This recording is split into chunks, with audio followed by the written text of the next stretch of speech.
കേന്ദ്ര സർക്കാരിനെ വിറപ്പിച്ച കർഷകരുടെ ദില്ലി ഘരാവോ 7ാം ദിനം പ്രക്ഷോഭത്തിൽ നിന്നും 1 ഇഞ്ച് പോലും പിന്നോട്ടില്ലെന്ന ഉറച്ച നിലപാടിൽ തന്നെയാണ് കർഷകർ. നാളെ വീണ്ടും കേന്ദ്ര സർക്കാർ കർഷകരുമായി ചർച്ച നടത്തും. വിശദാംശങ്ങളുമായി വിഷ്ണുവുണ്ട്. വിഷ്ണു, എന്താണ് ഇന്നത്തെ ഒരു സ്ഥിതി? കർഷക പ്രക്ഷോഭം 7ാം ദിനവും പുരോഗമിക്കുകയാണല്ലോ. സൗമ്യ, കർഷക പ്രക്ഷോഭം 7ാം ദിവസവും ശക്തമായി തന്നെയാണ് പുരോഗമിക്കുന്നത്. ഇന്നലെ കേന്ദ്ര സർക്കാരുമായി നടത്തിയ ചർച്ച പരാജയപ്പെട്ടതോടുകൂടി ഇപ്പോൾ കർഷകർ കൂടുതൽ സ്ഥലങ്ങളിലേക്ക് ഉപരോധം വ്യാപിപ്പിച്ചുകൊണ്ടിരിക്കുകയാണ്. ഇന്ന് രാവിലെയോടുകൂടി കൂടുതൽ റോഡുകൾ അടച്ചു എന്ന് ദില്ലി ട്രാഫിക് പോലീസ് തന്നെ അറിയിച്ചിരിക്കുന്നു. പ്രധാനമായിട്ടും തുടക്കത്തിൽ സിംഗു, ടിക്രി, ഗാസിപൂർ അതിർത്തികളാണ് അടച്ചിരുന്നതെങ്കിൽ ഇന്നലെ രാത്രിയോടെ ദില്ലി നോയിഡ ലിങ്ക് റോഡിലെ ചില്ല അതിർത്തിയിൽ അടച്ചിരുന്നു. അതിനുശേഷം ഇന്ന് രാവിലെ വീണ്ടും ജാട്ടിക്രി, ജരോദ റോഡുകൾ കൂടി ദില്ലി പോലീസ് അടച്ചു കഴിഞ്ഞിട്ടുണ്ട്. ഇത്തരത്തിൽ കൂടുതൽ റോഡുകളിലേക്ക് ഉപരോധം വ്യാപിപ്പിക്കുകയും റോഡുകളെല്ലാം തന്നെ അടച്ചിടേണ്ട ഒരു സ്ഥിതിവിശേഷത്തിലേക്കാണ് കാര്യങ്ങൾ എത്തിച്ചേർന്നിരിക്കുന്നത്. അതായത് കർഷകർ അവരുടെ പ്രക്ഷോഭം ശക്തിപ്പെടുത്തിയിരിക്കുന്നു. പ്രത്യേകിച്ച് കഴിഞ്ഞ ദിവസം കേന്ദ്ര സർക്കാരുമായി നടത്തിയ ചർച്ചയിൽ നിലപാട് വ്യക്തമാക്കിയതുപോലെ തന്നെ കാർഷിക നിയമങ്ങൾ പിൻവലിക്കാതെ ഇപ്പോഴത്തെ സമരം അവസാനിപ്പിക്കില്ല എന്ന് തന്നെയാണ് കർഷകർ ഒരു നിലപാട് വ്യക്തമാക്കിയിരിക്കുന്നത്. അതിൻ്റെ അടിസ്ഥാനത്തിൽ തന്നെയാണ് ഇപ്പോൾ സമരം കൂടുതൽ ശക്തമാക്കിക്കൊണ്ടിരിക്കുന്നതും. അതോടൊപ്പം തന്നെ ഇന്നലെ ചർച്ച പരാജയപ്പെട്ട സാഹചര്യത്തിൽ കേന്ദ്ര സർക്കാർ നാളെ വീണ്ടും കർഷക സംഘടനകളുമായൊക്കെ ചർച്ച നടത്താൻ തീരുമാനിച്ചിട്ടുണ്ട്. പക്ഷേ നാളത്തെ ചർച്ചയ്ക്ക് മുന്നോടിയായിട്ട് എന്തൊക്കെയാണ് കാർഷിക നിയമങ്ങളിലെ പ്രശ്നങ്ങൾ, അല്ലെങ്കിൽ കർഷകർക്ക് എന്തൊക്കെയാണ് പ്രശ്നങ്ങൾ ഉള്ളത് എന്ന കാര്യങ്ങൾ കൃത്യമായി ഇന്ന് കേന്ദ്ര സർക്കാരിന് എഴുതി നൽകണമെന്ന് ആവശ്യപ്പെട്ടിട്ടുണ്ട്. അതായത് കാർഷിക നിയമങ്ങളിൽ എന്തൊക്കെ കാര്യങ്ങളാണ് മാറ്റേണ്ടത് എന്നതടക്കമുള്ള കാര്യങ്ങൾ കേന്ദ്ര സർക്കാരിന് കർഷക സംഘടനകൾ എഴുതി നൽകണമെന്നാണ് ആവശ്യപ്പെട്ടിരിക്കുന്നത്. ഇനി അതിൻ്റെ അടിസ്ഥാനത്തിലായിരിക്കും നാളെ ഒരു ചർച്ച നടക്കുക എന്നാണ് നമുക്ക് അറിയാൻ സാധിക്കുന്നത്. ഒരുപക്ഷെ നാളെ നടക്കുന്ന ചർച്ചയിലും കേന്ദ്ര സർക്കാർ സമവായ ശ്രമങ്ങൾ തേടുമ്പോൾ ഇന്നലെ സ്വീകരിച്ച ഒരു നിലപാട് പോലെ തന്നെ കർഷകർ മുന്നോട്ട് വയ്ക്കുന്ന പ്രശ്നങ്ങളിലെല്ലാം തന്നെ ചില കമ്മിറ്റികളെ നിയോഗിക്കുക, താങ്ങുവിലയുടെ കാര്യത്തിൽ ഒരു ഉറപ്പ് നൽകുക, അത്തരം ചില കാര്യങ്ങളിലേക്കായിരിക്കും കേന്ദ്ര സർക്കാർ പോകുക എന്നാണ് നമുക്ക് അറിയാൻ സാധിക്കുന്നത്. പക്ഷേ കർഷക സംഘടനകൾ ചൂണ്ടിക്കാട്ടുന്നത് ഇപ്പോഴത്തെ കാർഷിക നിയമങ്ങൾ പരിശോധിക്കുന്നതിന് വേണ്ടിയിട്ട് ഒരു കമ്മിറ്റിയെ നിയോഗിക്കുന്നത് കൊണ്ട് ഒരു പ്രയോജനവുമില്ല. അത്തരം കാര്യങ്ങൾ കൊണ്ട് ഇപ്പോഴത്തെ സമരം അവസാനിപ്പിക്കാൻ കഴിയുകയില്ല എന്നൊരു കാര്യം കൂടി കർഷകർ ചൂണ്ടിക്കാട്ടുന്നുണ്ട്. ഇന്നിപ്പോൾ ശക്തമായ നിലയിൽ തന്നെയാണ് സമരം മുന്നോട്ട് പോയിക്കൊണ്ടിരിക്കുന്നത്. 7ാം ദിനമാണ് കർഷകരുടെ അതിർത്തികൾ ഉപരോധിച്ചുകൊണ്ടുള്ള സമരം മുന്നോട്ട് പോകുന്നത്. സൗമ്യ, വിഷ്ണു, ന്യായമായ ആവശ്യങ്ങൾ മുൻനിർത്തി കർഷകർ ഇങ്ങനെ അതിശക്തമായി സമരവുമായി മുന്നോട്ട് പോകുമ്പോൾ രാജ്യത്തിൻ്റെ നാനാഭാഗത്തു നിന്നും ശക്തമായ പിന്തുണയാണ് ഈ കർഷകർക്ക് ലഭിക്കുന്നത്. രാജ്യത്ത് മാത്രമല്ല, ആഗോളതലത്തിൽ കൂടിയാണ് പിന്തുണ കർഷകർക്ക് ഇപ്പോൾ ലഭിക്കുന്നത്. വിഷ്ണു,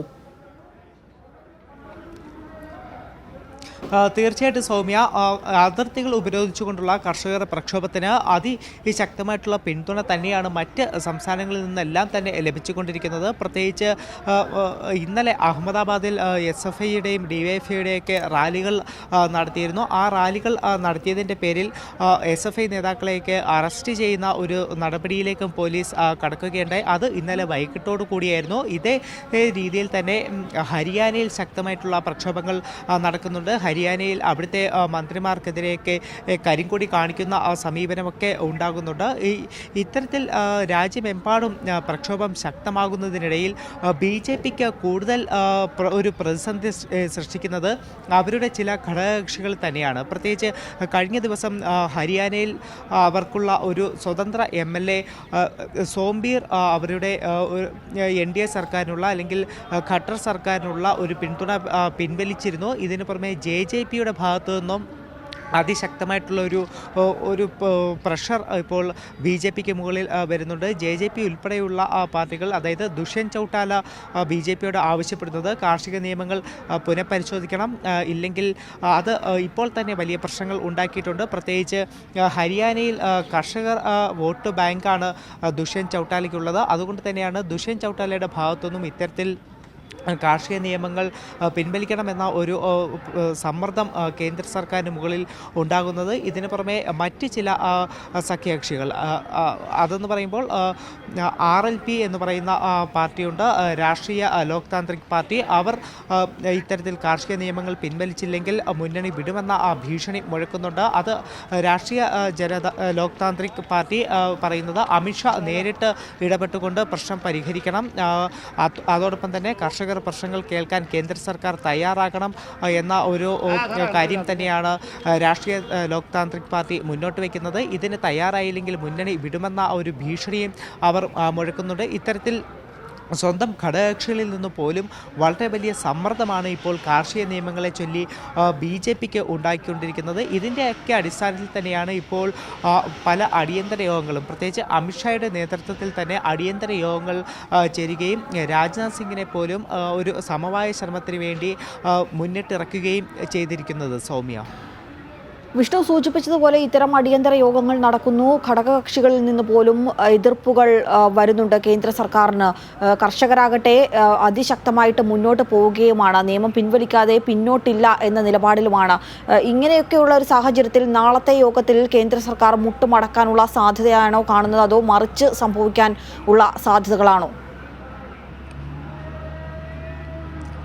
സൗമ്യ, കേന്ദ്ര സർക്കാരിനെ സംബന്ധിച്ചിടത്തോളം കാർഷിക നിയമങ്ങൾ പിൻവലിക്കുക എന്നത് അവർക്ക് ഏറ്റവും വലിയൊരു തിരിച്ചടിയാകുന്ന ഒരു സാഹചര്യമാണ്. പക്ഷേ നിലവിലത്തെ സാഹചര്യത്തിൽ ഏതുവിധേനയും കർഷക സമരങ്ങൾ അല്ലെങ്കിൽ പ്രക്ഷോഭങ്ങളെ അനുനയിപ്പിക്കുക, കർഷകരെ അനുനയിപ്പിച്ചുകൊണ്ട് ഇപ്പോഴത്തെ സമരം അവസാനിപ്പിക്കേണ്ടത് കേന്ദ്ര സർക്കാരിൻ്റെ മുന്നിലെ ഏറ്റവും വലിയ ഒരു പ്രതിസന്ധി കൂടിയാണ്. അതുകൊണ്ട് തന്നെയാണ് കഴിഞ്ഞ ദിവസം യോഗം ചേർന്നപ്പോൾ കേന്ദ്ര സർക്കാർ മുന്നോട്ട് വെച്ച ഒരു നിർദ്ദേശം അല്ലെങ്കിൽ വാഗ്ദാനം എന്ന് പറയുന്നത് ഒരു കമ്മിറ്റിയെ നിയോഗിക്കാം. അതായത് ഇപ്പോൾ നടപ്പിലാക്കിയിട്ടിരിക്കുന്ന കാർഷിക നിയമങ്ങൾ പരിശോധിക്കുന്നതിന് വേണ്ടിയിട്ട് ഒരു കമ്മിറ്റിയെ നിയോഗിക്കാം. ആ കമ്മിറ്റിയിൽ കേന്ദ്രമന്ത്രിമാർ ഉണ്ടാകും. ഇതിനു പുറമെ കർഷക പ്രതിനിധികൾ ഉണ്ടാകും. അവരെ കർഷക സംഘടനകൾക്ക് നിർദ്ദേശിക്കാം. എന്നിട്ട് ഈ ഒരു കമ്മിറ്റി കാർഷിക നിയമങ്ങളൊക്കെ പരിശോധിക്കട്ടെ, അതിനുശേഷം തീരുമാനമെടുക്കാമെന്ന ഒരു നിർദ്ദേശമാണ് കേന്ദ്ര സർക്കാരിൻ്റെ ഭാഗത്തു നിന്ന് മുന്നോട്ടുണ്ടായത്. പക്ഷേ അത്തരം നിർദ്ദേശങ്ങളൊക്കെ തന്നെ സംഘടനകൾ തള്ളിക്കളഞ്ഞ സാഹചര്യത്തിൽ നാളെ ചേരുന്ന യോഗത്തിൽ ഒരുപക്ഷെ കേന്ദ്ര സർക്കാർ കൂടുതൽ ചില ഒരു നിലപാടുകൾ സ്വീകരിച്ചേക്കും. അതായത് വിട്ടുവീഴ്ചകൾക്ക് കേന്ദ്ര സർക്കാർ ഒരുപക്ഷെ നാളെ തയ്യാറായേക്കുമെന്നാണ് നമുക്ക് ലഭിക്കുന്ന സൂചനകൾ. പ്രധാനമായിട്ടും കർഷകർ ഉയർത്തുന്ന താങ്ങുവില സംബന്ധിച്ച ചില പ്രശ്നങ്ങളുണ്ട്. അപ്പോൾ താങ്ങുവിലയിലൊക്കെ ഒരു ഉറപ്പ് നൽകുക, അല്ലെങ്കിൽ താങ്ങുവിലയ്ക്ക് കാര്യങ്ങൾ നിശ്ചയിക്കാൻ വേണ്ടി ഒരു കമ്മിറ്റി അത്തരത്തിലുള്ള കാര്യങ്ങളിലേക്ക്, വിട്ടുവീഴ്ചകളിലേക്ക് കേന്ദ്ര സർക്കാർ കടന്നേക്കുമെന്നുള്ള സൂചനകളും ലഭിക്കുന്നുണ്ട്. പക്ഷേ മറ്റൊരു പ്രധാനപ്പെട്ട കാര്യം കൂടി നമുക്ക് പറയാനുള്ളത്, പ്രധാനമന്ത്രി നരേന്ദ്രമോദിയുടെ ഒരു നിലപാട് എന്ന് പറയുന്നത് കാർഷിക നിയമങ്ങൾ ഒരു കാരണവശാലും പിൻവലിക്കില്ല എന്ന് തന്നെയാണ്. കാർഷിക നിയമങ്ങൾ കർഷകരുടെ നന്മയ്ക്ക് വേണ്ടി അല്ലെങ്കിൽ കർഷകർക്ക് വേണ്ടി ഉണ്ടാക്കിയതാണ് കാർഷിക നിയമങ്ങൾ. അത് പിൻവലിക്കേണ്ട കാര്യമില്ല. ഇപ്പോൾ നടക്കുന്ന സമരങ്ങൾക്ക് പിന്നിൽ ചില രാഷ്ട്രീയ താല്പര്യങ്ങളാണ്, ചില രാഷ്ട്രീയ കക്ഷികളാണ് എന്നൊരു നിലപാട് തന്നെയാണ് പ്രധാനമന്ത്രി നരേന്ദ്രമോദി ഇപ്പോഴും സ്വീകരിച്ചു പോരുന്നത്. ഇത് കേന്ദ്ര സർക്കാരും കർഷകരും തമ്മിൽ ഒരു സമവായം ഉണ്ടാക്കുന്നതിൽ വലിയ തിരിച്ചടിയാകുന്നുമുണ്ട്. ഇത് നമുക്ക് ചൂണ്ടിക്കാട്ടുമ്പോൾ തന്നെയാണ് അമിത്ഷാ ഒരു ഭാഗത്ത് സമവായത്തിന് ശ്രമിക്കുമ്പോൾ മറുഭാഗത്ത് പ്രധാനമന്ത്രി. ശരി, വളരെ വ്യക്തമാണ്. കർഷക ദ്രോഹ ബില്ലിനെതിരെ, കേന്ദ്ര സർക്കാരിന്റെ കർഷക ദ്രോഹ ബില്ലിനെതിരെ കർഷകർ അതിർത്തികളിൽ നടത്തുന്ന ഉപരോധം, സമരം ശക്തമായി തന്നെ മുന്നോട്ട് പോവുകയാണ്. 7ാം ദിവസത്തിലേക്ക് കടന്നിരിക്കുകയാണ് കർഷക സമരം.